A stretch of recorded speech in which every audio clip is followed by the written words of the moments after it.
সুপ্রিয় শিক্ষার্থী বন্ধুরা, আশা করি তোমরা সকলে ভালো আছো। আজকে আলোচনা করব অষ্টম শ্রেণীর ইসলাম শিক্ষা বইয়ের দ্বিতীয় অধ্যায় ৬২ পৃষ্ঠায় উল্লেখিত এই প্রতিফলন ডায়েরি লিখন বা বাড়ির কাজের সমাধান নিয়ে।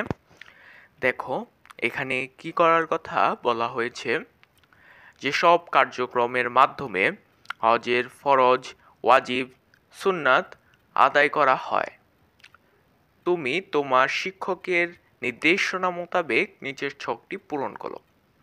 অর্থাৎ এই ছকে হজের ফরজ, ওয়াজিব এবং সুন্নত আদায়ের যে নিয়ম রয়েছে সেই নিয়মগুলো লেখার কথা বলা হয়েছে।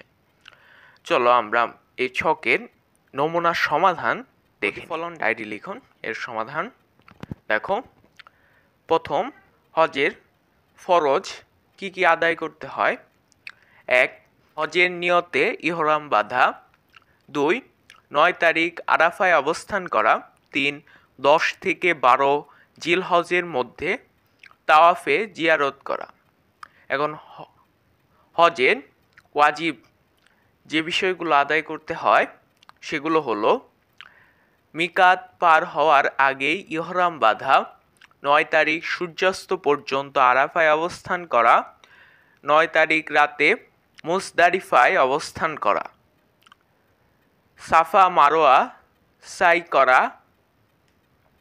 সাই করা বলতে বোঝানো হয় দৌড়াদৌড়ি করা, সাফা মারোয়া দ্রুত পথ চলা বা অতিক্রম করা, মাথা মুন্ডন করা, শয়তানকে কঙ্কর মারা, বিদায়ী তাওয়াফ করা, কুরবানি দেওয়া। এবং হজের সুন্নাতগুলো হচ্ছে: ইহরাম বাঁধার পূর্বে গোসল করা, বেশি বেশি তালবিয়া পড়া, ইমানের ৩টি খুতবা দেওয়া, তাওয়াফে কুদুম করা, আরাফায় অবস্থানের পূর্বে গোসল করা, ১০, ১১, ১২ তারিখে মিনায় অবস্থান করা। এগুলি মূলত ছিল সেই প্রতিফলন ডায়েরি লিখন এর সমাধান। আজকের ভিডিওটা এই পর্যন্তই ছিল। যদি এরকম আরও অসংখ্য ভিডিও দেখতে চাও তাহলে আমাদের চ্যানেলটিকে অবশ্যই সাবস্ক্রাইব করে রাখো। আল্লাহ হাফেজ।